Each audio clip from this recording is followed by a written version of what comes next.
iniciando la hora de la verdad, la hora de la denuncia ciudadana, la hora donde tu voz tiene valor. El licenciado Gisbert te da la bienvenida. Comienza la hora del búho. Amigos, amigas, muy buenas tardes. Con el gusto de siempre los saluda su servidor y amigo el licenciado Gisbert, el búho. Estamos por esta su estación, GB Radio, ombligo de semana, miércoles 5 de febrero del 2020, las 4 de la tarde en punto, y en este pueblo mágico de Tepoztlán, Estado de México, la temperatura es de 19 grados centígrados, frillezón, lluvioso, pero con el gusto y placer de estar nuevamente con ustedes en este su programa, La Hora del Búho, la hora de la denuncia ciudadana, la hora del análisis político. Muchas novedades. El día de hoy el 103 aniversario de la Constitución Política de los Estados Unidos Mexicanos, modificándola de 1847 a la de 1917, en donde esa encomienda dada a los diputados en esa época ha sufrido poquito más de 800 cambios. ¿Para qué tantos? ¿Quién sabe? Algunos para bien, sí. Otros para mal, también. Y la mayor parte de esos cambios a capricho y gusto de los diferentes presidentes que ha tenido nuestra república. El día de hoy, amigos y amigas, vamos a tratar un tema que pudiese considerarse hasta chusco. Como si en nuestro México no tuviéramos problemas un poquito mayores, unos problemas serios, y con la astucia política del señor presidente López Obrador, pues a desviar el tema, ¿no? Hay que desviar el tema, y para,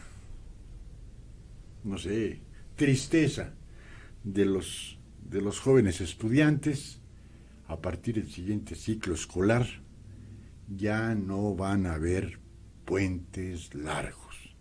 Nos olvidamos de esos sábado, domingo y lunes, en donde se pudiesen tomar un pequeño puente vacacional, en donde las playas pues los principales centros turísticos se veían favorecidos con esa situación. Pero hoy el señor presidente dijo: para el siguiente ciclo escolar se acaban. Vamos a mandar una iniciativa de ley al Congreso de la Unión para que ya no haya puentes los lunes, fines de semanas largos. Yo me quedé pensativo y dije, perdón, ¿y eso qué tendría que ver con las no pocas problemáticas que tiene nuestro país? Al escuchar al señor presidente, nos quedamos con la incertidumbre. Dice el señor presidente que se está perdiendo la idea histórica de esas fechas conmemorativas en los estudiantes, que ya no saben que se festeja el 5 de febrero, que se festeja el 12 de octubre, el 20 de noviembre, el 1 de mayo, que hay instituciones históricas, 15 de septiembre, 13 de septiembre, 16 de septiembre. No lo nombró por cuestión religiosa, el 12 de diciembre,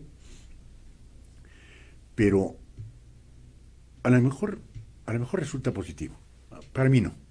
Para mí es total y absolutamente intrascendente. Que en lugar de ver por una mejor calidad de estudio, no, mejor nos preocupamos porque los jóvenes a lo mejor hay 10 o 15 fechas que no saben qué se conmemora.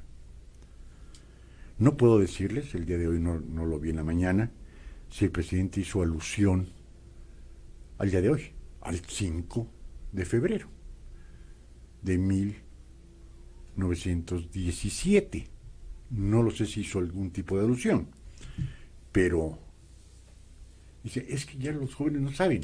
Ok, pongamos en la situación de que es cierto, la educación es tan mala a nivel general, que muchos jóvenes, niños y jóvenes y adultos, no saben que se festeja el 1 de mayo, por decir un algo.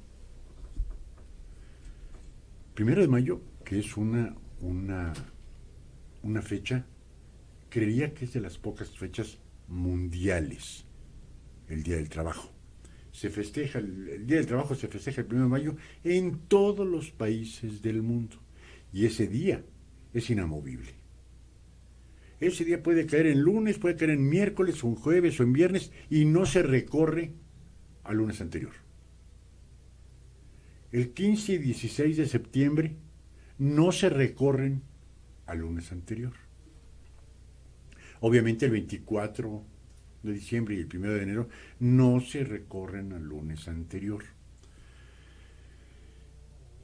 ¿Qué de importancia? Me planteo, ¿no? Es decir, ok, cae en con que caiga en jueves.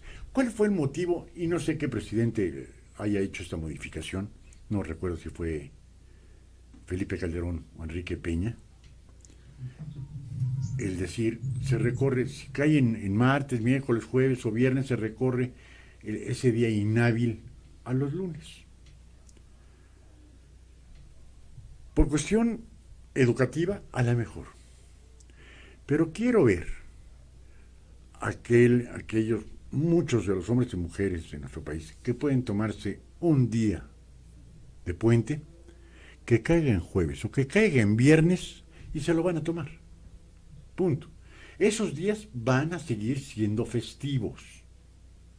Lo único es que ya no se van a hacer el puente largo de sábado, domingo y lunes. ¿Provechoso? A lo mejor sí, a lo mejor no. Me quedan 50% de mis dudas. Pero no es el tema. Se tiene que tomar 30 minutos de la conferencia matutina del señor presidente López Obrador para decir eso. ¿Por qué no dijo que las remesas en enero fueron de 36,000 millones de dólares? Creería que es más importante. ¿Por qué no se dijo y no se aceptó que hasta finales de diciembre van a haber todos los medicamentos? ¿Hace cuántas semanas, si no es que meses, venimos escuchando que para la próxima semana ya hay medicamentos para el cáncer? ¿Cuántas semanas o meses llevamos escuchándolo? Pero si hay un periodista fifí, chayotero, que diga es que no hay medicinas, señor presidente, no le contesta. Punto. Se acabó. Así, pronto 8, pronto 9. ¿No habrá temas más importantes en nuestro país que agarré a decir, por una iniciativa de ley, se quitan los fines de semana largos? Y la otra, en donde también se tomó 30 minutos, iba a ser una iniciativa de ley cambiar el reglamento interno de la Lotería Nacional, por una sencillísima razón. Lo que siempre escuchamos en las mañaneras. La bendita rifa, sorteo, como le quieran llamar, del avión presidencial, del que hemos hablado hasta el hastío. Yo no sé si Julio Scherer es un buen abogado o no. Me queda muy claro que no fue el buen abogado que fue su señor padre. Pues no le podrá decir al señor presidente que ese avión de Peña, que fue avión de Calderón, no puede ser vendido hasta que no sea liquidado. Que no van a hacer una catafixia con equipo médico, no. Primero se tiene que pagar el dinero que se debe a Boeing. Y después, ahora sí que lo saquen en un sorteo, porque ya le cambió el nombre. Ya se dio cuenta que por mucho que le modifiquen al reglamento interno de la Lotería Nacional, no se le puede llamar rifa, se le va a tener que llamar sorteo. Entonces, ¿cuál va a ser? El sorteo del cachito. Así lo dijo el señor presidente. El sorteo del cachito. En donde con 500 pesotes usted se puede hacer de un avión de 3,000 millones de pesos. Interesantes temas los que se utilizan en la conferencia mañanera del señor presidente. No hay problemas más graves que esos, ¿eh? Los migrantes, esos no son problemas. La falta de trabajo y la falta de crecimiento económico tampoco es problema. El incremento a la violencia tampoco es problema. El incremento en la falta de medicinas a nivel general tampoco es problema. Temas que realmente importen a la gran mayoría de los hombres y mujeres que vivimos aquí. No temas que distraigan, son distractores de la información. Para eso hay que saber reconocer, el señor presidente Andrés Manuel López Obrador es un auténtico maestro en distraer la atención de lo que es la problemática en nuestro país, que no es poca, y que tampoco es fácil aclarar esa problemática. El PRI tuvo 77 años de oportunidad y no lo hizo. El PAN tuvo 12 años de oportunidad y tampoco lo hizo. En esta cuarta transformación llevamos 1 año, 3 meses y tampoco se ha hecho. Porque se han dedicado los diferentes gobiernos, los diferentes partidos, a decir lo que queremos escuchar, no las verdades. ¿Por qué? Porque la verdad no es un acto político, Acuérdense lo que decían los romanos, al pueblo, pan y circo. Que hay un decremento en el 0.1% en el crecimiento de la economía en México, es decir, un decremento, ¿sí? De que se perdieron cualquier cantidad de miles de trabajos en nuestro país, sí. Pero eso sí, eso lo digo, pues caramba, se va a dar cuenta el pueblo de la verdad, de la realidad en la que estamos viviendo, de que cómo se puede combatir a la violencia cuando no sabemos en México que nos expliquen con manzanitas, con peritas, cuál es la función exacta de la Guardia Nacional. Porque no lo sabemos. No sabemos cuál es su alcance. No sabemos cuál es el alcance de la supuestamente extinta, Policía Federal. Porque seguimos viendo a oficiales uniformados como Guardia Federal, como Policía Federal.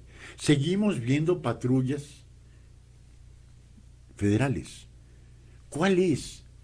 O sea, que nos expliquen eso. No que digan que todo lo del pasado es malo. Mucho del pasado es malo, mucho. Pero hay mucho que hay que rescatar y que hay que perfeccionar. Pero no. En lugar de eso, digo que los puentes escolares hay que tratarlo en la mañanera. Perdón. A mí qué chingón me importan los puentes escolares. A mí me importa que haya más empleo. A mí me importa que haya más seguridad. A mí me importa que haya más medicinas. A mí me importa que México crezca. No, ¿qué vamos a ganar el 99% de los hombres y mujeres que vivimos aquí con que quiten el puente largo? ¿Qué vamos a ganar, amigos, amigas, con que hagan las adecuaciones? Porque se tiene que hacer la adecuación para sacar, a rifar el avión presidencial. Insisto, no habrá alguien que tenga el valor, porque por lo que se ve, se necesita valor, para decirle, señor presidente, no podemos entregar algo que no nos pertenece. Tenemos la posesión, pero no el título de dueño. No hay alguien que se lo tenga que decir. Cuando le entreguen el avión, pues ahora sí, ¿no? Como cuando usted vende su carro, pues tome el carro, tome las llaves del carro, ¿no? Oiga, los papeles, no, espéreme. Los papeles cuando lo termine de pagar.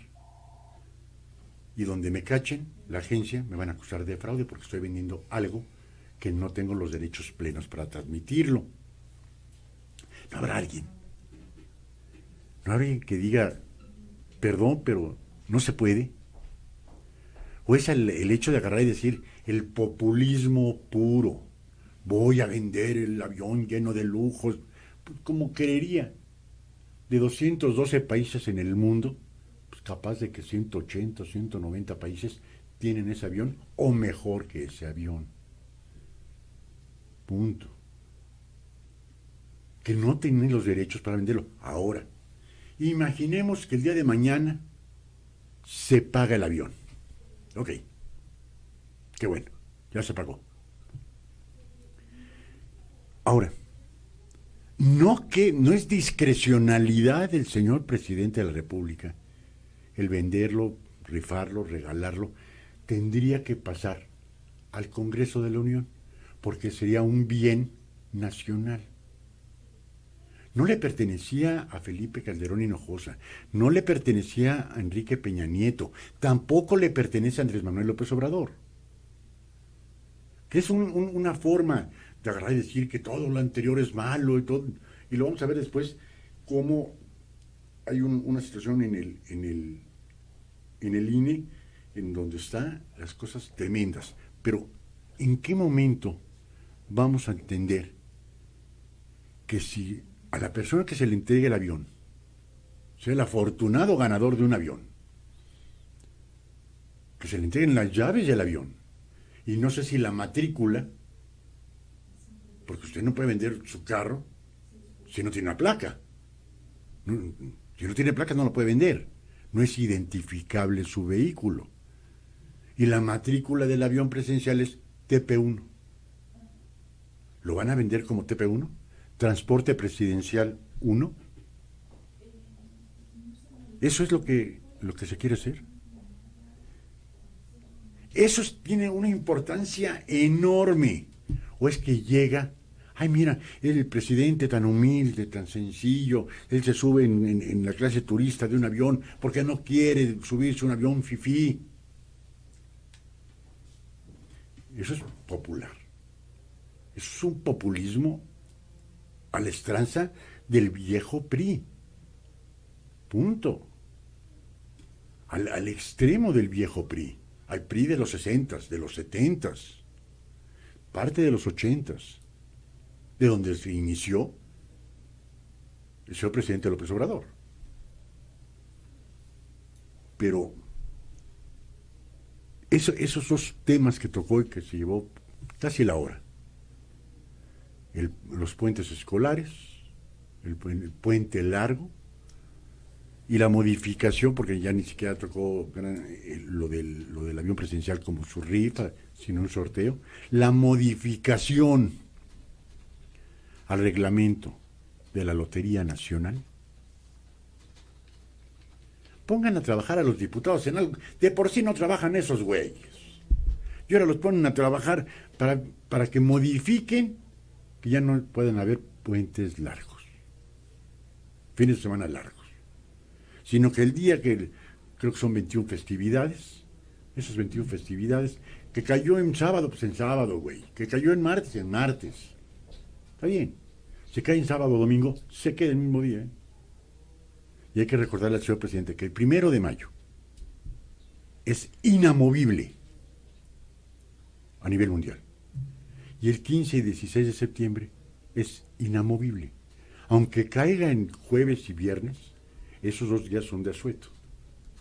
Punto. Y sobre todo el 16 de septiembre. El 16 de septiembre nunca ha sido cambiado para el lunes anterior, ¿eh? Aunque haya caído en martes o en viernes. Nunca. Amigos, vamos a seguir con este tema. No sin antes saludar a mi buen amigo, el licenciado Hugo Vinagli Cruz, que esperemos tenerlo aquí en la cabina de GB Radio y Radio Tepoztlán en breve. Un conocedor de la política, el político, sin importar qué partido, ¿no? Es un hombre que conoce realmente de la política. Vamos a invitarlo al licenciado Hugo Vinagli a que esté con nosotros a la brevedad, cuando su agenda lo permita.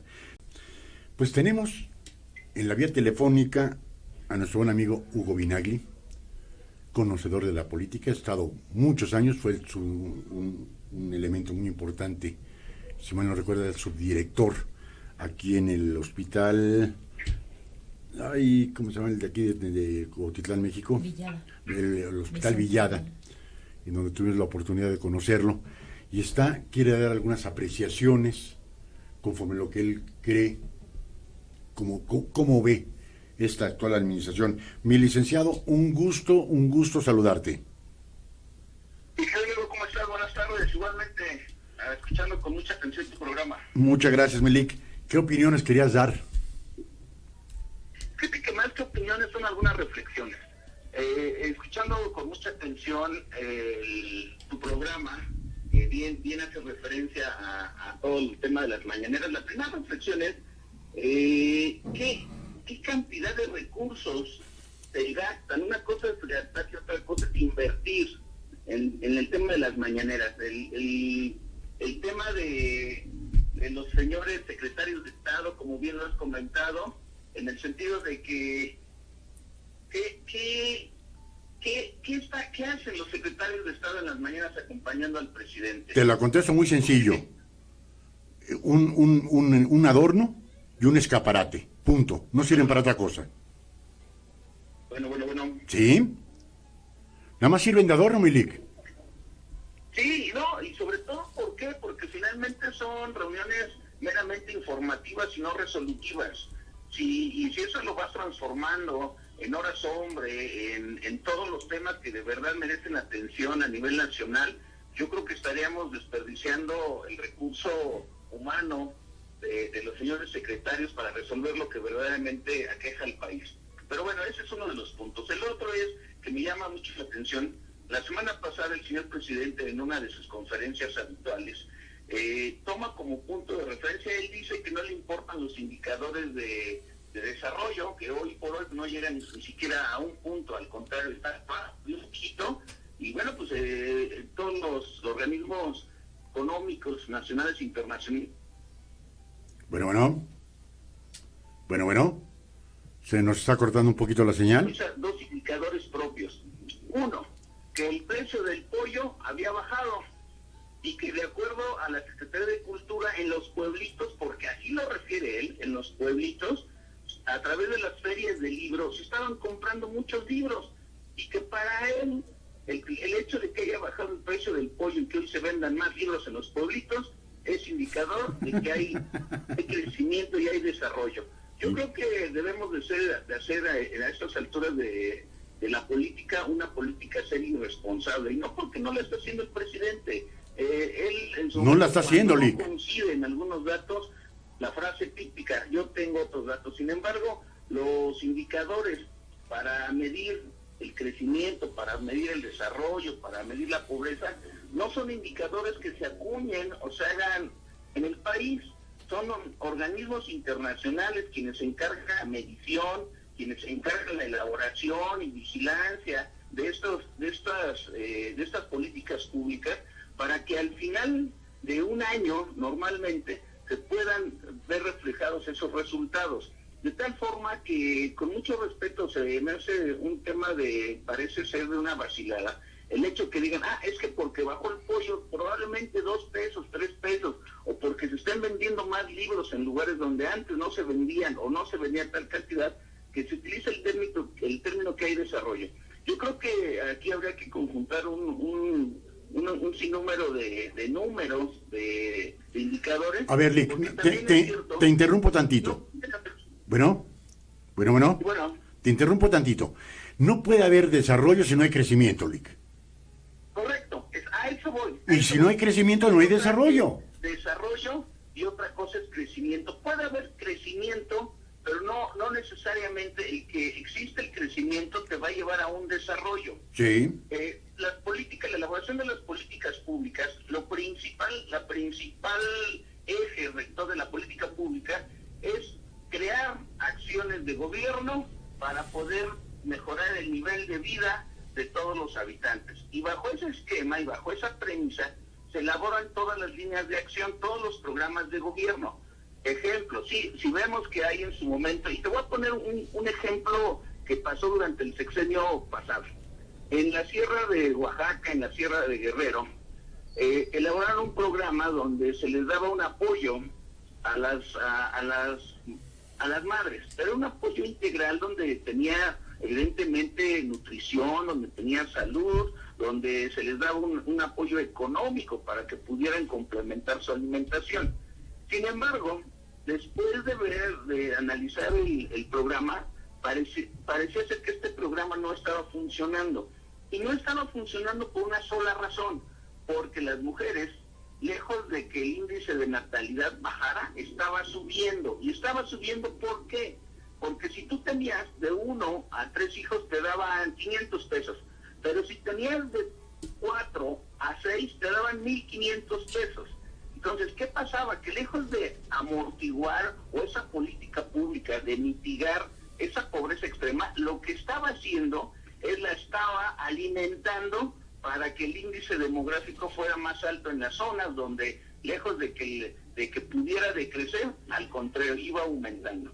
De tal forma, mi querido amigo, de que no siempre, insisto, el crecimiento implica desarrollo. Hay que hacerlo con objetividad, hay que hacerlo con líneas de acción muy efectivas, que sean medibles, que sean auditables, que sean verdaderamente que se cumpla el objetivo de esta política pública. Porque si no es así, lo único que se está alimentando es un falso crecimiento sin desarrollo.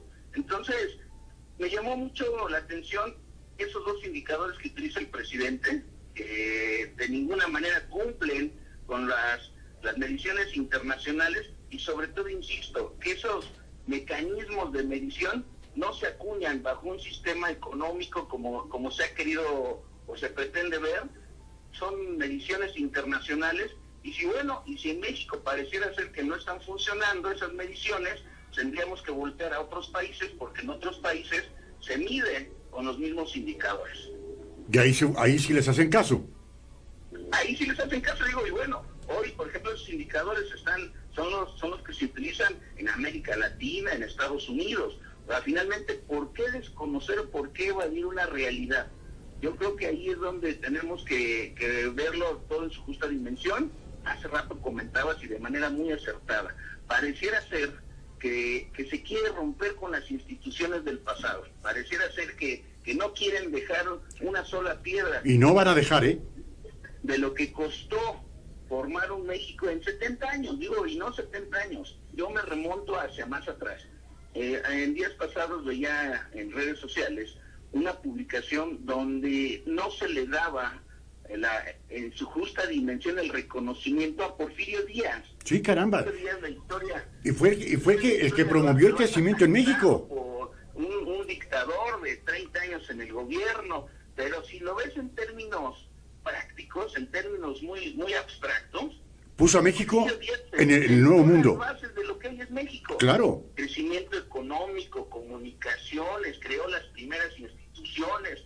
Y hoy puso el ferrocarril en México. Efectivamente, por años en el gobierno. Sin embargo, pues sentó las bases, si no me equivoco, tal vez del México que hoy conocemos. Entonces, yo creo que habría que regresar al pasado, habría que recuperar lo que pueda ser recuperable. Por ejemplo, en términos de hoy del INSABI, el 1 de enero que entró en operación el INSABI, no había reglas de operación. No hay. Y a lo mejor no puede haber reglas de operación, Julio, en otra área de gobierno, pero en salud no puedes echar abajo un programa, derogar un programa que fue un modelo desde hace 18 años que inició con Vicente Fox, a uno que hoy por hoy no estamos seguros de cómo se atiende o quién lleva la tutela de ese programa. Entonces, yo, en la experiencia de 5 años en la Secretaría de Salud de Gobierno del Estado, donde conocí programas, donde conocí fondos, donde conocí lo que es gastos catastróficos, incluso te puedo comentar, un neonato que nace de 6 meses, 7 meses, necesita por fuerza una incubadora de calor radiante. Y una incubadora en un hospital particular cuesta 25,000, 30,000 pesos por día la renta del incubador, nada más la pura incubadora. Hay neonatos que tienen que estar hospitalizados en lo que van recuperando peso y talla, cerca de 4 o 5 meses. Y por gastos catastróficos de lo que era el Seguro Popular, se les daba esa atención y no había un solo peso en cuota de recuperación. De ese tamaño era la bondad de Seguro Popular. Entonces, cuando hoy dicen, es que vamos a la compra consolidada, la compra consolidada estaba desde mucho antes, desde hace 2 o 3 años antes, que a nivel nacional todos los sistemas de salud se iban a la compra consolidada del IMSS, para que a partir de la compra consolidada del IMSS, ese recurso, material, medicamentos, material de curación, bajara a los demás sistemas de salud, ISSSTE, PN y todos los sistemas. Bueno. Estamos perdiendo la comunicación con el licenciado. Bueno. Sí, bueno. Se estaba perdiendo la comunicación, Lic. Sí. Otro tema que hoy está muy de moda, las farmacéuticas, y los distribuidores. Ahí yo quiero hacer un paréntesis también.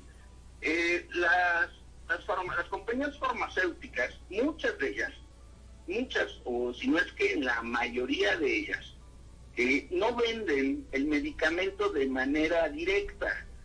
Ellos utilizan estas distribuidoras farmacéuticas para poder hacer llegar todos los medicamentos o el medicamento que ellos producen, elaboran, al consumidor final. Es decir, la propia reglamentación que existe o la propia ley en la materia no permite que algunas farmacéuticas vendan de manera directa el producto, de tal forma que, si lo vemos en términos prácticos, necesita de un intermediario que es el distribuidor farmacéutico. Cuando alguien acusa de que hay escasez de medicamentos porque lo están acaparando, finalmente ahí es donde debe de entrar el gobierno y debe de obligar a las distribuidoras farmacéuticas a poder entregar los medicamentos de acuerdo a los contratos, de acuerdo a las licitaciones que existen. Yo creo, Jorge, Julio, que no debe haber pretextos. Hoy quien gobierna o quienes nos dedicamos al ejercicio de gobierno debemos de asumirlo con absoluta responsabilidad, con absoluto compromiso, y no estar culpando a administraciones del pasado, porque eso nos distrae más de verdaderamente estar al pendiente de lo que está pasando. Es situación complicada. Yo le apuesto a que al presidente desde luego le vaya bien, porque sin duda si al presidente le va bien, a nosotros nos va a ir bien. Sí. Sin embargo, también sería justo reconocer cuando hay errores, cuando hay omisiones, cuando en su momento no se está haciendo lo que se debe hacer. Y hoy me quedé con más allá de una reflexión que yo vi hace rato también en redes. Que si no es corrupción, cuando una persona no está capacitada para el cargo. Cuando reviso la ficha curricular del director de INSABI, o de quien en su momento está encabezando el esfuerzo de INSABI, bueno, ¿para qué te cuento? Creo que es ingeniero metalúrgico, ingeniero, no sé, totalmente nada que ver en el área médica. De esa naturaleza, de esa forma, es como se pretende estructurar uno de los programas rectores de este gobierno, con gente que no está preparada para esos temas. No dudo que tenga la experiencia, sin embargo, desde mi punto de vista, no debería de estar ahí. Zapatero a tus zapatos, Milik. Preparada en temas de salud, en temas de médicos, para hacerle, y que conozca de fondo el tema de cómo está comportándose el sistema de salud en México, mi querido Julio. Milik, está bien interesante la plática. Te pediría, si tienes tiempo, nos tenemos que ir a un corte, seguir platicando, sobre todo, Lic, la gratuidad de la que está hablando el señor presidente, que va a ser hasta diciembre. Ya los gobernadores de Acción Nacional, los 8 gobernadores, dijeron no nos adherimos al INSABI. ¿Cuáles van a ser las repercusiones de esta situación, Lic, que sea hasta diciembre, que el señor presidente ignoraba que de 77 pesos que era la consulta, pasaba un poquito más de 400 pesos, que no dejaban salir a los pacientes de los hospitales, y la desaparición de lo que es el Seguro Popular sin que se haya instrumentado la nueva reglamentación del INSABI? Si nos das la oportunidad, Milik, nos vamos al corte y regresamos platicando contigo. ¿Te parece bien? Con mucho gusto, Julio. Gracias. Amigos, amigas, platicando con el licenciado Hugo Vinagli, un punto de vista Y quiero aclarar, conozco al licenciado, no es del PRI, no es del PAN. Entonces, para que veamos otra posición. Aquí estamos abiertos a todas las posiciones. Tiene un punto de vista el licenciado, algunos podemos estar de acuerdo con él, otros no, pero es una posición diferente. Platicando con el licenciado Hugo Vinagli, ahorita le vamos a hacer una pregunta que creo que a todos nos interesa. Se decía que el Seguro Popular atendía 50 millones de hombres y mujeres en nuestro país. El señor presidente dice que quiere atender a 70 millones de hombres y mujeres. Ahora, mi pregunta, y se las he hecho a ustedes, ¿no era lo mejor agarrar y sacar como un proyecto de salud el INAVI y irlo ampliando, poniéndolo en consulta con verdaderos conocedores durante este año 2020 y quizás, si así se daban las situaciones, implementarlo a partir del 1 de enero del 2021? Pero no. Agarrar y decir, el 31 de diciembre del 19 se acaba el Seguro Popular y el 1 de enero del 2020 se aplica el INAVI. El descontrol y desconocimiento tanto de las autoridades sanitarias como del público en general. Vamos a hacerle esta pregunta al señor licenciado Hugo Vinagli. Lic, ¿no crees que se debió de haber planeado un poquito más para el caso extremo, concediendo sin aceptar, que el Seguro Popular no haya funcionado como se pretendía que funcionara? Que para mí todo es perfeccionable, no agarrar y quitar, es perfeccionar lo que hay y que haya servido.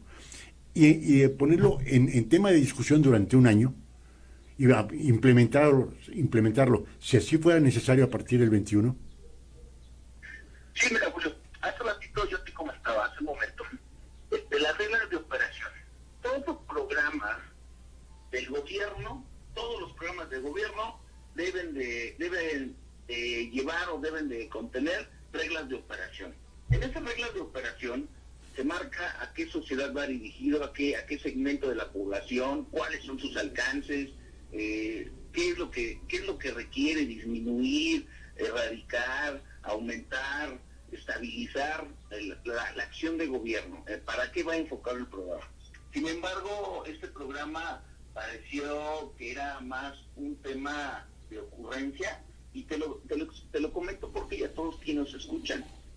En el Estado de México había afiliados al Seguro Popular cerca de 7 millones de personas afiliadas al Seguro Popular. A nivel estatal somos 16 millones, 17 millones de mexiquenses. Esto quiere decir que 1 de 2 mexiquenses estaba afiliado al Seguro Popular, o 5 de 10. Esto habla de un número de población muy alta sin seguridad social en el Estado de México. Si hoy volteamos a ver a dónde nos vamos a atender que no tengamos una seguridad social, nos van a decir que vayamos al hospital regional, a la clínica de primer nivel, y con solo presentar el CURP vamos a recibir esa atención. El problema no es recibir la atención, el problema es recibir la atención con calidad, con calidez, con eficacia, con eficiencia. Y esto lo pongo en un entorno muy amplio. Cada afiliado a Seguro Popular, cuando estaba este programa de esos 7 millones de mexiquenses, la Secretaría de Salud Estatal recibía de manera anual una cantidad por esos millones de afiliados en el Estado de México, que pasaban y se transformaban ¿en qué?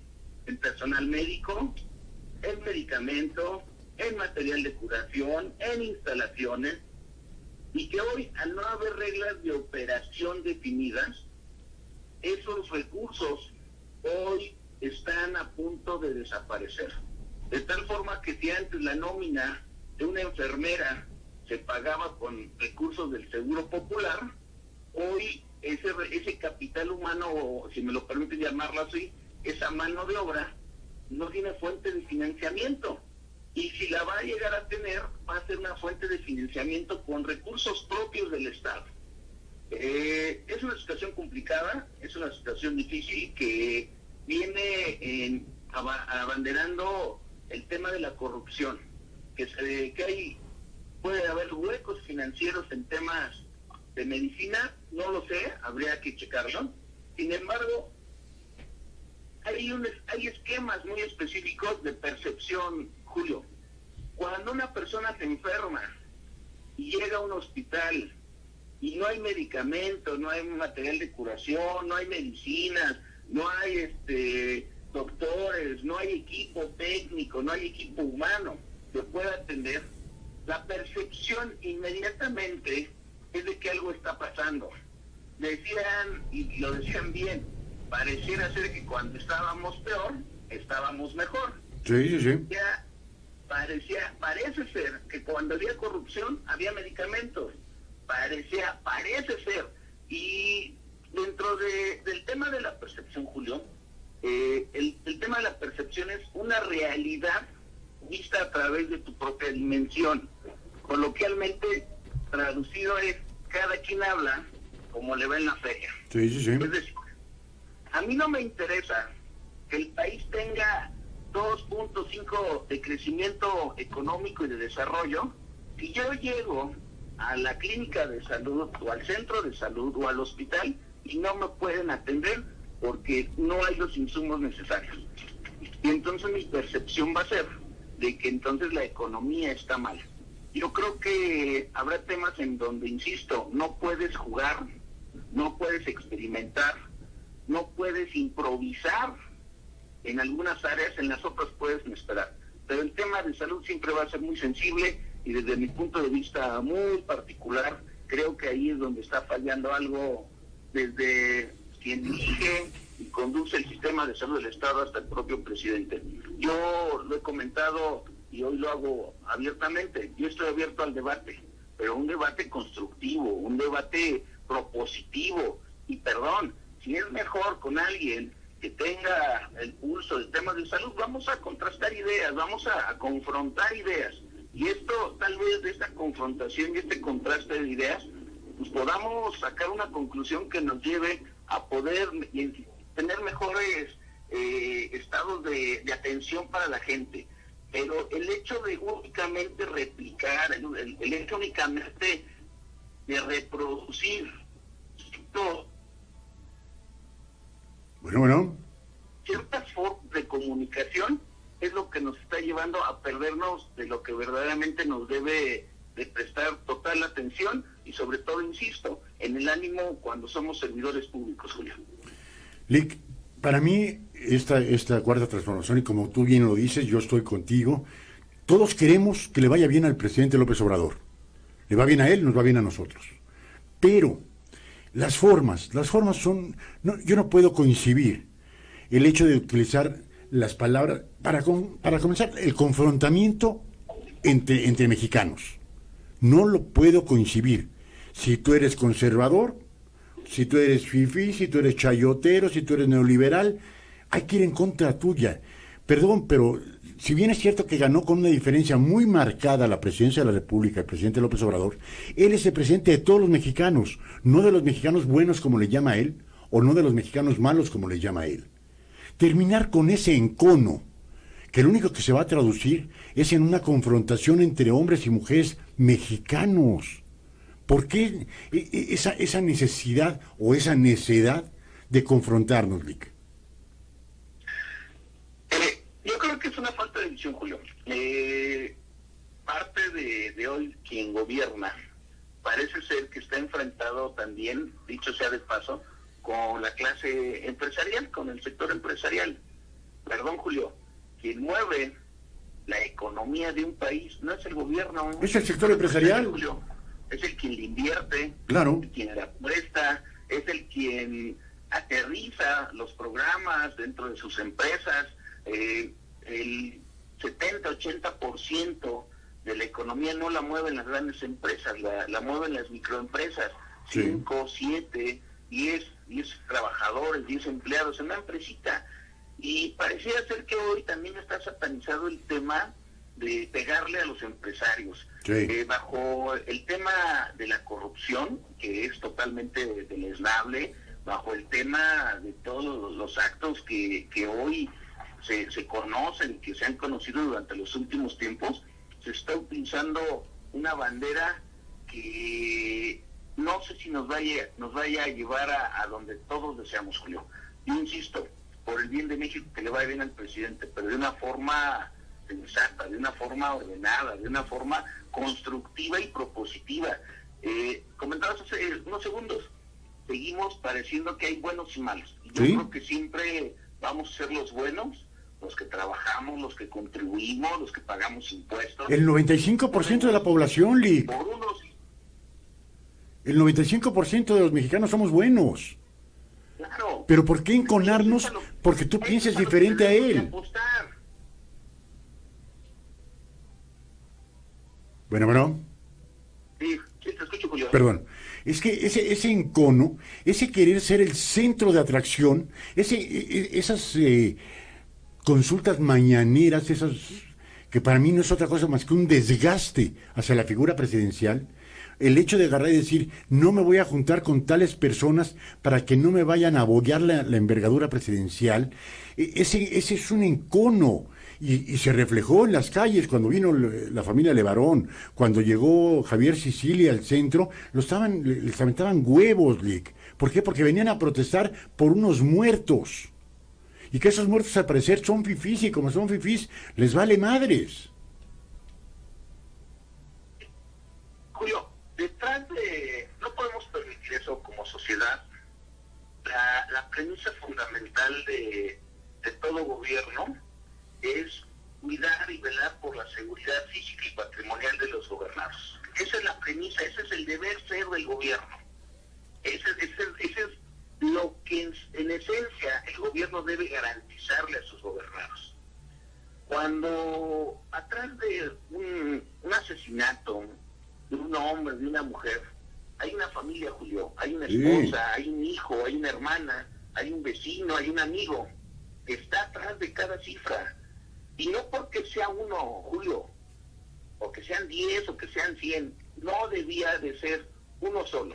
De acuerdo a cifras de la Secretaría de Seguridad Pública Federal, uno de los principales delitos que se comete es el de homicidio doloso. Sí. Es uno de los 3 principales delitos a nivel nacional. 35.500 el año pasado, Lick.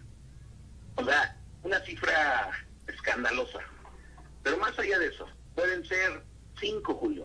No debía haber una sola persona en esa condición. Y bajo eso tenemos que ir construyendo. El tema de seguridad es transversal. El tema de seguridad no es meterle más patrullas, no es meterle más policías. No, es un modelo integral de desarrollo donde tengamos recuperación de espacios públicos, donde tengamos oportunidades para los jóvenes, donde los jóvenes puedan seguir estudiando, donde los jóvenes universitarios puedan seguir desarrollando sus conocimientos, empleando sus habilidades adquiridas. Y cuando todo eso, recuperar el tejido social, Julio, cuando todo eso se empiece a amalgamar, cuando todo eso empiece a sincronizarse, seguramente veremos los resultados, pero no esperemos resultados en el corto plazo, porque los niveles que hoy tenemos, sí también es justo reconocer, no se dan por una descomposición de 1 año o de 2 años, es un largo camino. Y de 20 también, y más de 20 años. Pero Lick, en lugar de decir en base al populismo que nos caracteriza a los políticos de México, de las promesas, yo a partir del 1 de diciembre del 18 bajo el índice delictivo, a partir del 1 de diciembre del 18, como si fuera una varita mágica. ¿Por qué no ser realistas?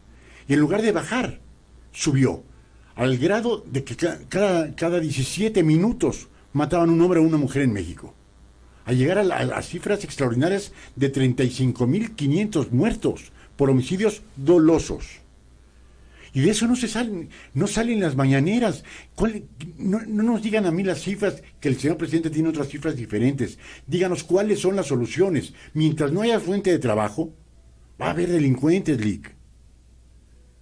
Mientras no haya... El tema de la inseguridad es multifactorial, ¿eh? Claro. Así, no hay fuentes de trabajo, pero también la descomposición del tejido social, también, hace ratito platicaba yo con una persona.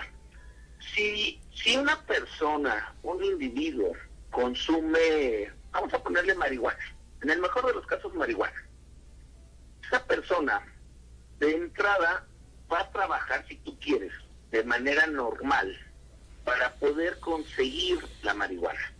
Sin embargo, el solo hecho de conseguir la marihuana lo vincula o lo relaciona con otro tipo de gente que probablemente no esté en tan buenos pasos, Julio. Sí, claro. Y entonces lo que va a pasar es de que el relacionarse con una persona que no está en buenos pasos, cuando esta persona no pueda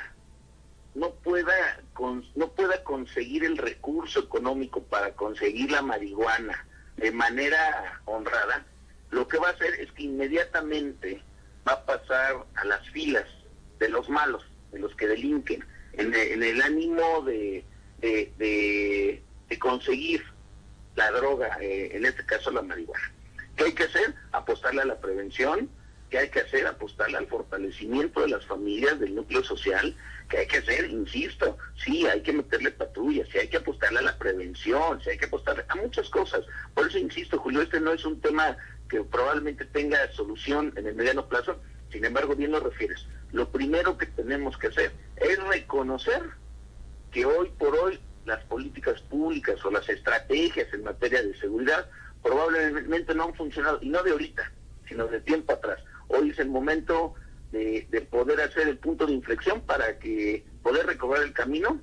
Creo que las instituciones del Estado mexicano, en este caso la Marina, el Ejército, la Guardia Nacional, las instituciones locales, estatales, tendrán mucho que trabajar de manera coordinada para lograr acciones efectivas y sobre todo resultados que puedan impactar. ¿En dónde? En la percepción, Julio.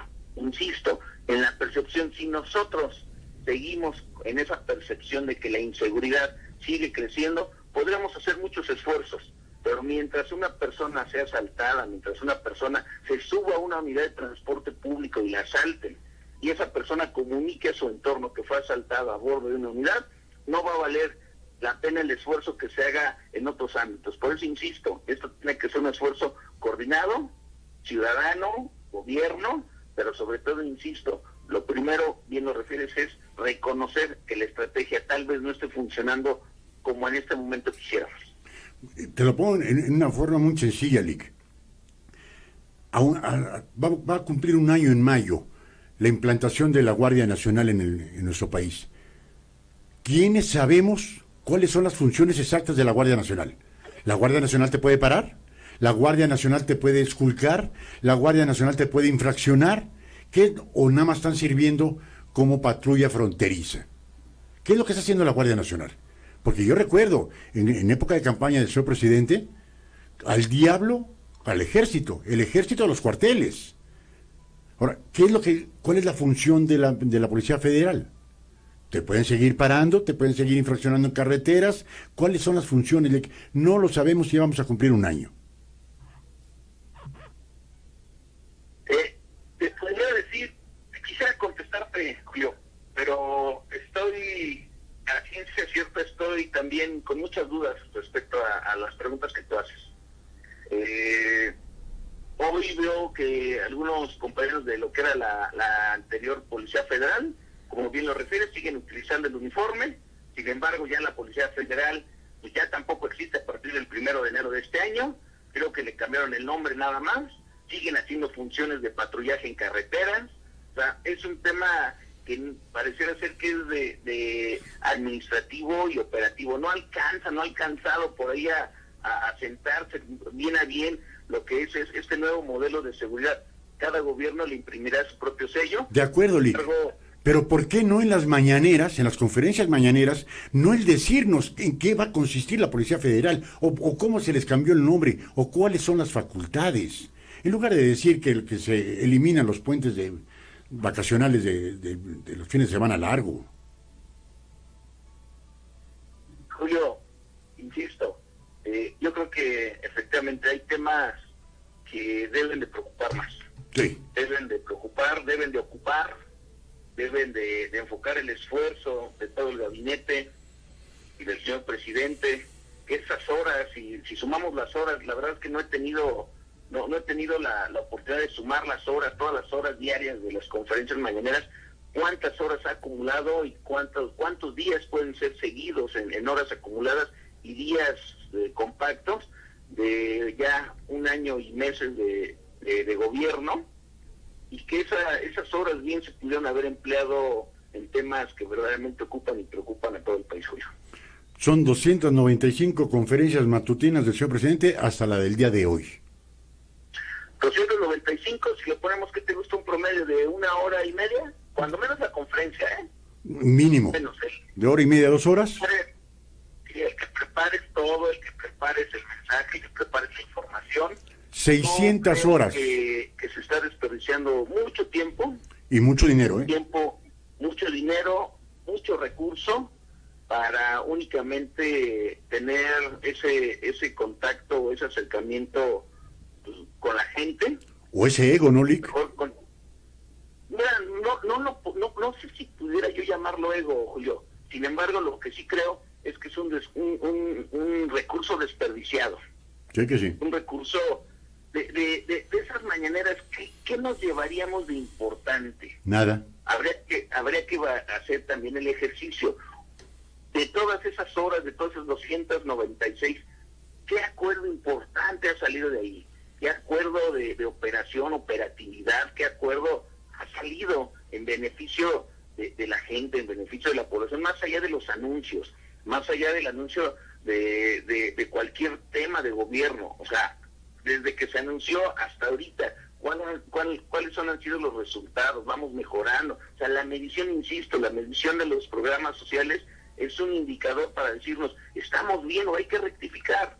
O sea, yo no pongo en tela de juicio que hoy los programas sociales vayan a impactar de manera considerable en la reducción de la pobreza y la pobreza extrema. Eso me queda claro, pues por algo están ahí. Pero vamos midiendo, vamos dándole sentido. Están funcionando, qué bueno.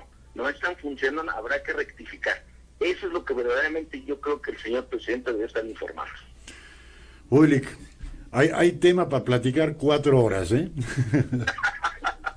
Oye, Lic, te comprometo. ¿Cuándo tienes tiempo para que vengas aquí a cabina y nos aventemos un programa completo? Julio, pues cuando tú me digas, con mucho gusto, si me lo permites, agendamos. Tenemos lunes, miércoles y viernes de 4 a 6 de la tarde a la hora del búho. Lunes, miércoles y viernes, ¿me comentas? Ajá, de 4 a 6. Nos ponemos de acuerdo para la próxima semana inmediatamente. ¿Va que va? Julio, pues como siempre, un gusto saludarte. Muchísimas gracias por la llamada. Al contrario, hermano. Gusto saludarte. Suerte. Buena tarde. Buenas tardes. Uy, amigos y amigas. Una plática larga con el licenciado Hugo Vinagli. Dio su muy particular punto de vista. Me voy a reservar. Él es militante de un partido de oposición al actual. No es del PRI, no es del PAN. Y nos da sus puntos de vista. Y como todos los puntos de vista aquí son bienvenidos. Algunos podremos concordar, en otros no. Pero eso no quiere decir que no sean oídos.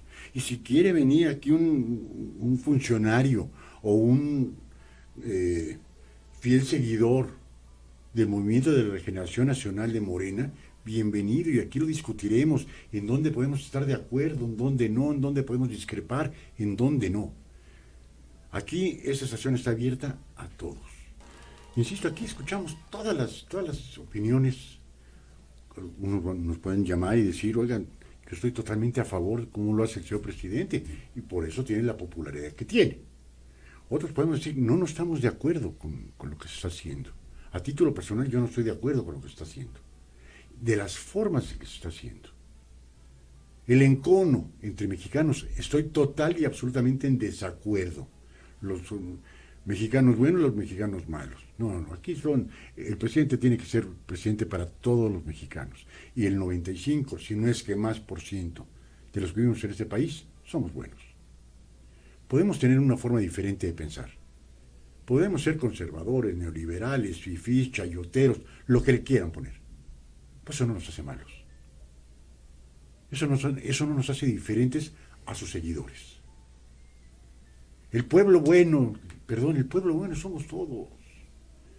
Habrá quizás 1 millón de maleantes en nuestro país, sí, los hay. Pues la minoría. El pueblo bueno somos muchos.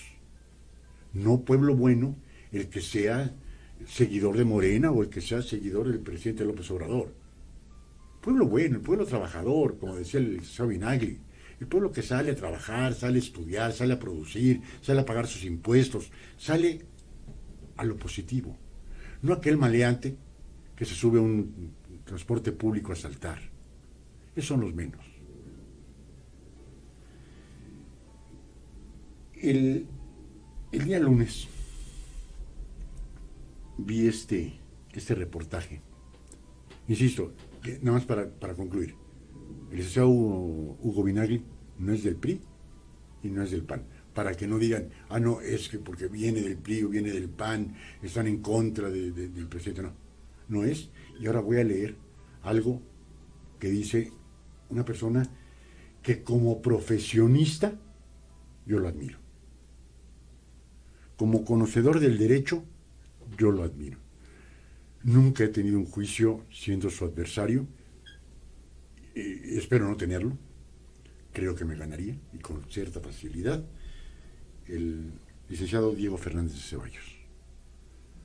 Podremos estar de acuerdo en algunas formas que él tiene, en otras no estoy de acuerdo en algunas formas que el licenciado tiene, pero que nunca, en mi corta edad, había yo leído un artículo tan fuerte dirigido a un presidente de la República. Lo titula "Dos psiquiatras, por favor", del día 3 de febrero, publicado en Milenio. Lo voy a leer textualmente. Dice: vaya que hemos padecido trapacerías, trampas, incompetencias, arrogancias presidenciales, pero jamás había llegado uno que respondiera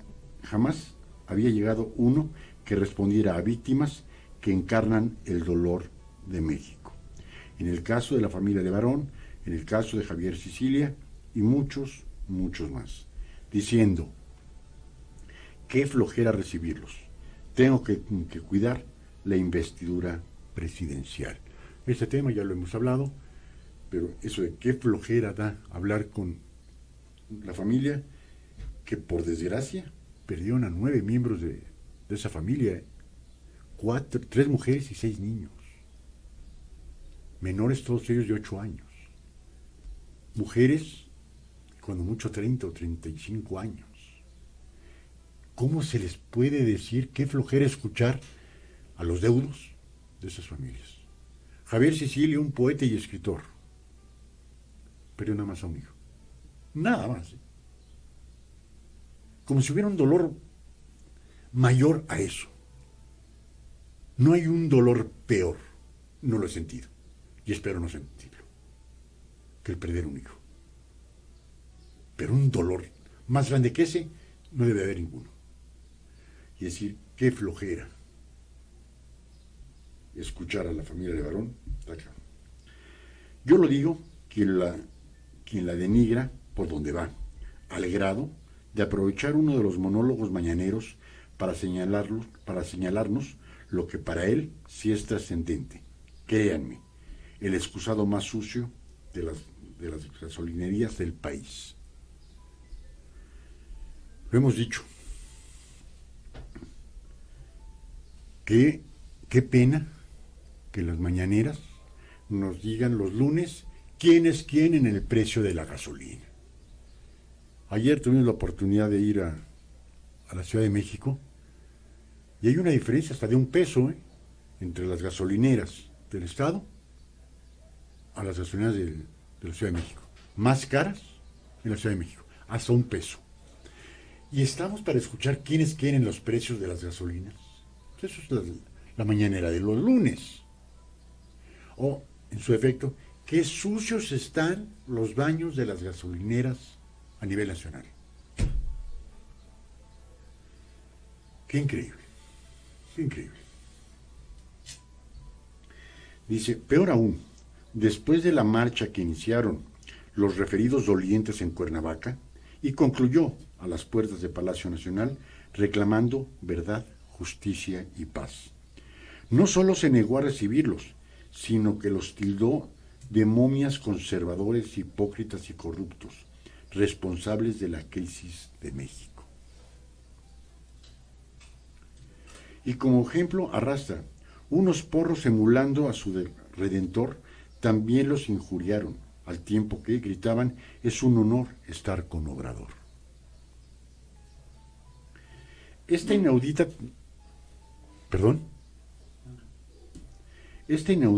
felonía no corresponde al presidente de todos los mexicanos, es propia de un hombre enfermo o de un canalla. Si a ello agregamos el cúmulo de violaciones a la Constitución y demás leyes, la destrucción y los ataques a instituciones fundamentales, los despilfarros obsesionados y caprichosos, su compulsión para mentir y su cachaza, no sé si esa palabra se me la usa, por favor, cachaza, es decir, que el pueblo está feliz, feliz, feliz. No obstante, llevar la economía nacional abajo de cero y acumular más de 35,000 asesinatos en su primer año, mientras diseña cachitos de lotería. Resulta imperativo que dé a conocer el reporte médico sobre su salud, tal como lo ofreció y no ha cumplido. Muchos mexicanos vemos en su mente, define la realidad con sus otros datos, que su derecho de réplica lo entiende como permiso para injuriar, no como oportunidad de responder, que de los desastrosos resultados de su gestión en salud, economía, seguridad, transparencia y muchos más son culpa de otros, nunca de su gobierno. Debe quedar claro que el presidente no goza de cabal salud. Cada vez más encontramos más contradicciones en su proceder y sus discursos, y que su capacidad para distinguir lo verdadero del absurdo es nula. Lo anterior no es para tomarlo a chunga y hacer memes. Tampoco tendría sentido asumir que la perversidad del neoliberalismo se refocilia en denigrar al que Porfirio Muñoz Ledo llamó transfigurado, más allá del poder y la gloria, místico cruzado, iluminado y un auténtico hijo laico de Dios. Y si recordamos que Muñoz Ledo surgió, aunque sea considerado por los suyos como un ingrato, que el Congreso de la Unión cuente con un psiquiatra permanente, no estaría mal tomarle la palabra, solo agregando que uno más trabaje del tiempo completo en Palacio Nacional. No es temor, muchas veces es evidencia, se vienen acumulando y son peligrosas. Defendamos a México. Qué duras palabras del licenciado Diego Fernández de Ceballos. Ciertas, algunas de ellas. Incompletas, otras de ellas. Creo que es parte de ejercer el poder y parte del decir no se antepongan los intereses personales a los intereses de la nación. Amigos y amigas, cachaza es una bebida de Brasil. Nos vamos al corte, son las 5:18 y regresamos con un artículo del señor José Fonseca, escrito en el portal de lopezdoriga.com, en donde hay una crítica que dice: el INE es un asunto de Estado según la Secretaría de Gobernación, y que por cierto ya se rumorea seriamente en los pasillos de dicha secretaría, que son los que está Olga Sánchez Cordero, tienen sus días contados en dicha secretaría por amplias divergencias con el señor presidente. Este tema que vamos a tocar, que lo escribió José Fonseca en Café Político, dice: INE, asunto de Estado según la Secretaría de Gobernación.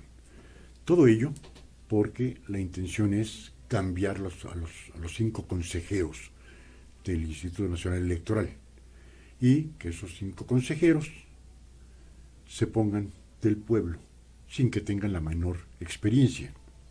Entonces ahí es altamente peligroso para la democracia en nuestro país. Dice, eso explica que desde Palacio Nacional mantengan la riesgosa premisa de que solo con el gobierno del cambio habrá elecciones limpias. Riesgosa porque abre la interrogante, ¿acaso no fue limpia la elección en que Morena ganó la presidencia? Y es cierto, Morena ganó abiertamente y nadie dijo pío, pero dicen, todo lo anterior es malo, todo. Hay que recordar que José Wanderberg fue el primer presidente consejero de lo que fue el Instituto Federal Electoral. Pero José Wanderberg era un hombre total y absolutamente de izquierda, ¿eh? Y aún así no ganó la izquierda. Dice, aunque la intención de la titular de Gobernación, Olga Sánchez Cordero, al afirmar que asignar a 4 consejeros del INE es un asunto de Estado, no era fortalecer el instituto. Es lo más razonable escucharlo sobre el tema. Porque todas las demás declaraciones del gobierno de la República simplemente no pueden ocultar la intención de controlar el aparato organizador de las elecciones para luego controlar el Tribunal Electoral. Lo que hizo el PRI durante muchos años, lo quiere hacer Morena. Controlarlo. De que no haya otro partido en el poder más que Morena, como lo fue en su oportunidad el Revolucionario Institucional. Al menos de que la idea de Morena sea quedarse 77 años, como se quedó el PRI, sería hacer un paso para atrás enorme en la democracia que tanto tiempo ha costado nuestro país. Tanto tiempo de erradicar esa sección absolutista del Revolucionario Institucional.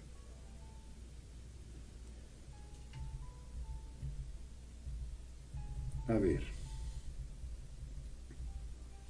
Es parte de nuestra historia que entre 1821 y 1850 se disputaron la nación 2 visiones, la federalista de los liberales y la centralista de los conservadores.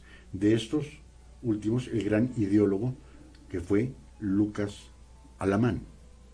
Alamán no creía que México estuviera listo para ser una república federal. Ganó la visión liberal. Es paradójico que los diputados morenistas pretendan aprobar la legislación que despoja las facultades a Estado y municipios y la transfiera al gobierno federal. Es algo bien peligroso. Tan peligroso como lo era hasta antes del 2000, en donde se decía, y que siguen haciendo, las urnas embarazadas, los muertos que votan, pero ya cada vez va siendo lo menos. Cada vez va siendo una elección más limpia. No creo que nadie ponga en tela de juicio el que haya ganado el presidente López Obrador con un margen exorbitante. No creo que alguien haya podido decir que hubo una compra de votos indiscriminada como se hacía antes. El pueblo votó por un cambio. Punto, se acabó. Hay que respetar al pueblo. Pero querer ser el grupo hegemónico para poder controlar absolutamente todo. Cuidado, porque ya se está controlando de cierta forma la Suprema Corte de Justicia de la Nación. El Congreso de la Unión está tomado por Morena, porque así se decidió. El Senado de la República también, mayoría por Morena. ¿Qué más nos hace falta? El INE. Cuidado. Que esos 4 consejeros no sean parte del grupo que va subiendo y que sean nuevos y que no tengan ni la más remota idea de lo que se está haciendo y que pueda conllevar a caer nuevamente en fraudes electorales. Dice, ahí está el ejemplo del proyecto para que los permisos horarios, revisiones y sanciones de establecimientos mercantiles de alto riesgo de seguridad solo sean otorgados por el gobierno federal. Los morenistas le dan la razón al ideólogo de los conservadores del siglo XIX, aquellos que ahora el señor presidente dice que es lo peor. En una retórica aspiracional, el presunto presidente de Morena, Alfonso Ramírez Cuéllar, dice que su objetivo es que el partido en el poder no sea una rémora para el presidente López Obrador. Suena bien, pero inaceptable que un político tan fogueado como Ramírez Cuéllar crea que Morena está listo para navegar sin el auxilio de su fundador y el jefe del Estado mexicano. Por favor, señor Cuéllar, y todos los morenistas sensatos saben que les falta muchas jornadas por caminar para siquiera pensar que puedan ganar la elección sin la figura del presidente. Y estoy en total acuerdo. ¿Ganó Morena? No. Ganó Andrés Manuel López Obrador. Sin el presidente López Obrador, Morena se desploma. ¿Qué pasó cuando salió Porfirio Muñoz Ledo y el ingeniero Cuauhtémoc Cárdenas del PRD? Se desplomó. Eran los cabecillas, los fundadores. Si el señor presidente se sale de Morena, Morena se acaba. ¿Y quién? ¿Qué partido hay ahorita para poder suceder al partido en el poder como es Morena? El PRI solo lo apoya menos del 10% de la población. El PAN está dividido hasta en sus entrañas. El PRD, creería yo, que va a perder muchos registros en muchos estados de la República y pronto a desaparecer. ¿Quién más? Movimiento Ciudadano tiene una sola gobernatura. ¿Quién más? Queremos que sea el doctor Simi, el nuevo, el verde ecologista. ¿Qué otro partido? ¿Tenemos partidos de oposición ahorita? No. ¿Qué otro partido? Cuidado, porque están en un amplio riesgo de perder mucho.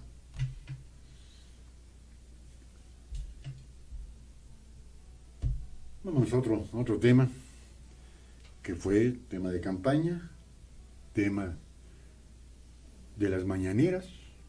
No habrá aumentos en el 2020. Perdón.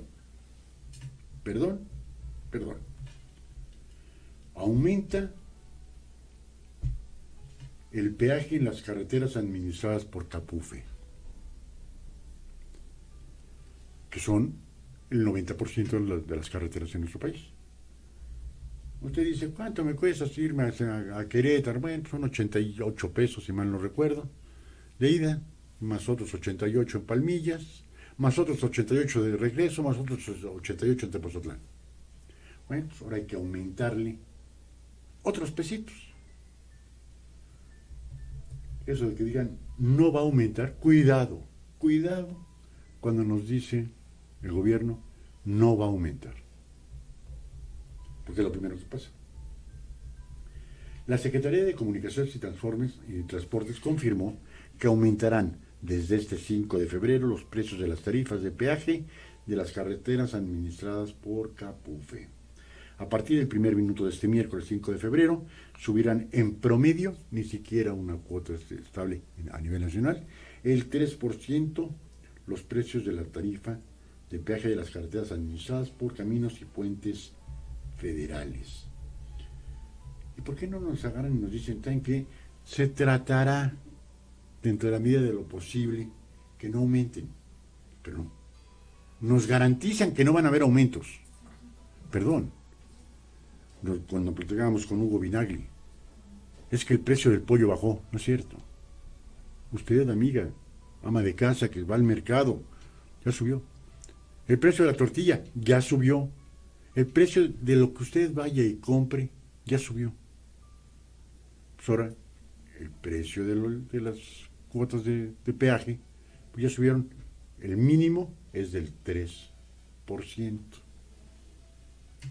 A través de un comunicado de la Secretaría de Comunicaciones y Transportes, el Fondo Nacional de Infraestructura giró instrucciones a Capufe en su calidad de operador para ajustar las tarifas de los caminos y puentes concesionados a ese fideicomiso. Antes, usted decía, bueno, voy en la carretera, agujeros, los que le quiere usted poner, piedras en el camino, las que le quiere usted poner. Pero antes usted tenía un seguro. Ahora, ya no está el seguro.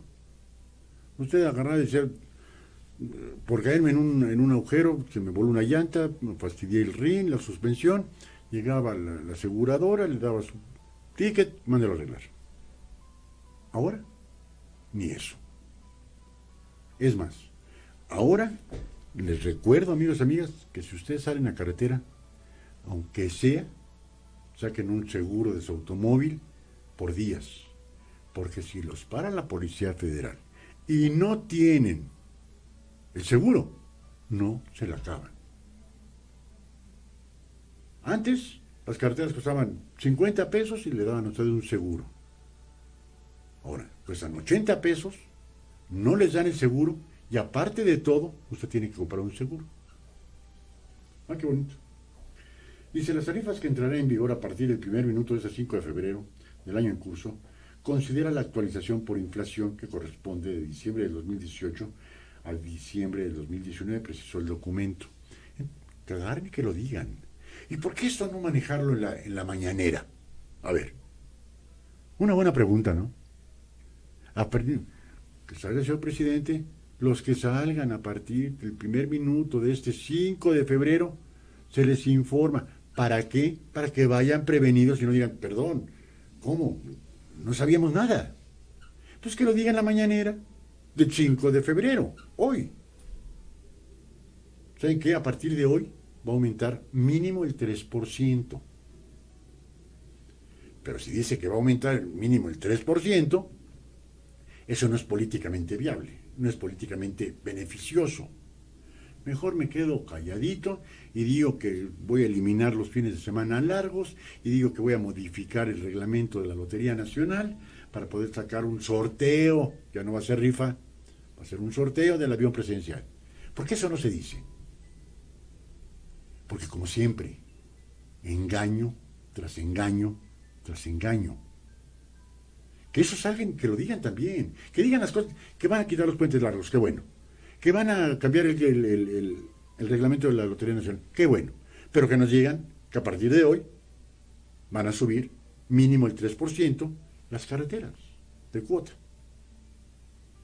Que nos digan, ¿saben qué? Perdón, pero ya no podemos pagar esa cantidad de dinero a las compañías aseguradoras. Ahora usted tiene que estar asegurado. Eso tampoco. ¿Cuántos amigos y amigas de ustedes saben que usted tiene la obligación de sacar un seguro de viaje? Usted dice, casi no salgo, no lo aseguro porque no me alcanza para asegurar mi auto. Y sale y lo paran. Son multas de varios miles de pesos.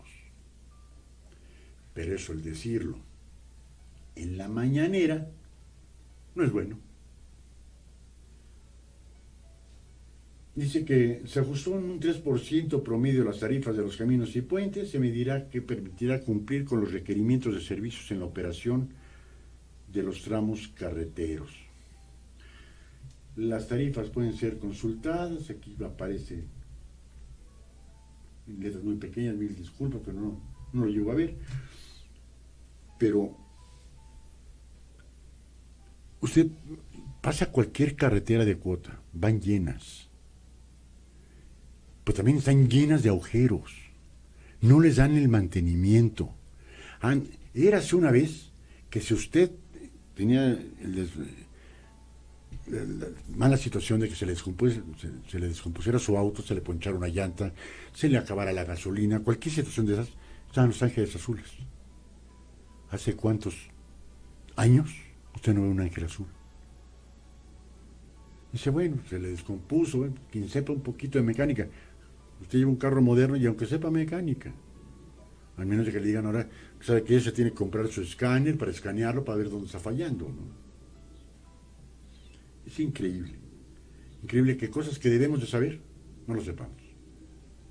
Usted sale el día de mañana y dice, perdón, pero la de aquí de Tepoztlán eran 88 pesos. Sí, pero ahora son 92 o 93. Oiga, pero ¿por qué? ¿No lo leyó? No, es que yo no escuché ni en radio ni en televisión. Páguelo, punto, se acabó, regrésese, güey. Increíble. Eso no es política. Entonces, eso no va a salir en las mañaneras. Que ya subió la tortilla, no va a salir tampoco. Que ya subió el maíz, tampoco le van a decir. Que día con día sube la gasolina, tampoco le van a decir. Acuérdense que una promesa de campaña, no quiero decir de quién, era bajar la gasolina a 12 pesos, ¿eh? ¿Qué creen?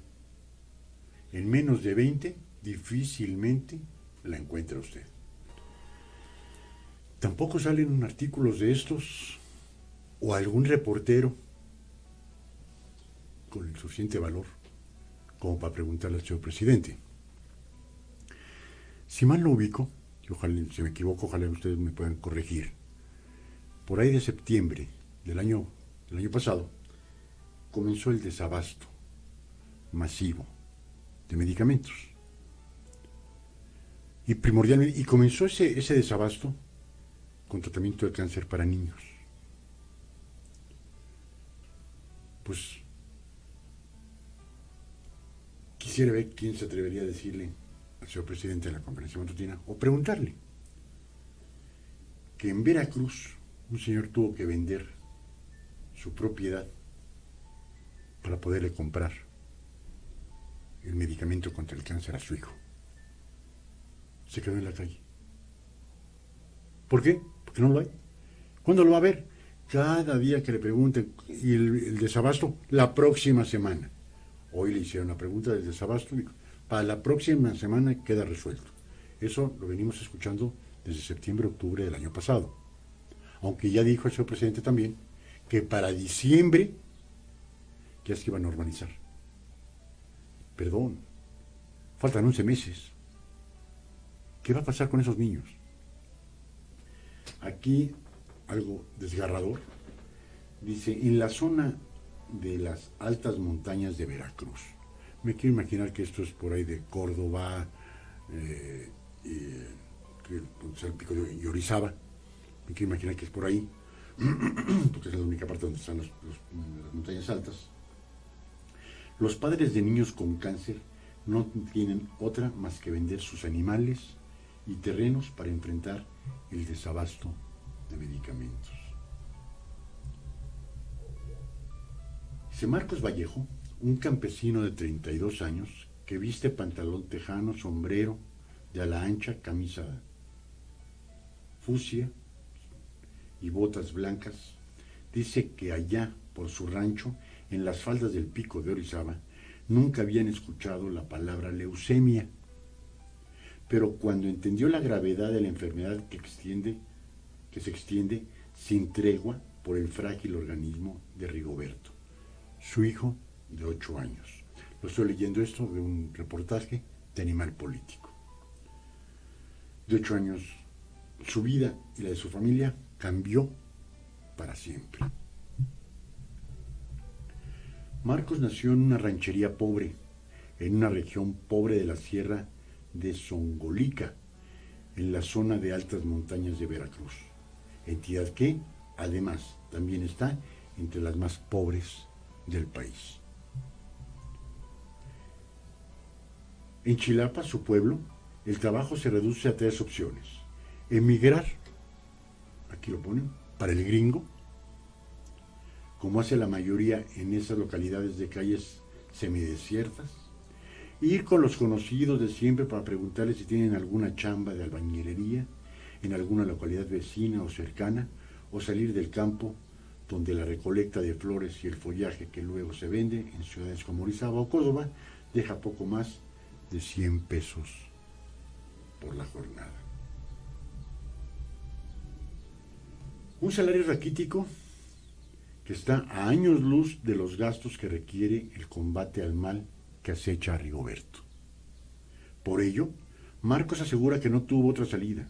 Vendió gallinas, algún otro animal que tenía por ahí suelto y un pedazo de terreno para enfrentar una pesadilla que inició el 28 de febrero del 2019. ¿En dónde? Morena ya era partido en el poder, a nivel federal y estatal. Después de un largo prelipio por consultorios de farmacias baratas, escuchó por primera vez de la boca de un oncólogo una frase tan directa como terrible. Tu hijo tiene leucemia y está grave. Pedí prestado y vendí mi patrimonio. El viernes 31 de enero, y el reloj marcaba las 10 de la mañana, Marcos, su esposa y Rigoberto, un niño de ojos negros ligeramente rasgados que oculta parte de su rostro con un cubrebocas y la visera de una gorra roja del Cruz Azul, salieron temprano de la sesión de quimio en el Hospital Regional de Río Blanco, ubicado a unos 4 kilómetros de Orizaba, y esperaban el transporte colectivo con el que irían de regreso hasta Chilapa, el municipio de La Perla.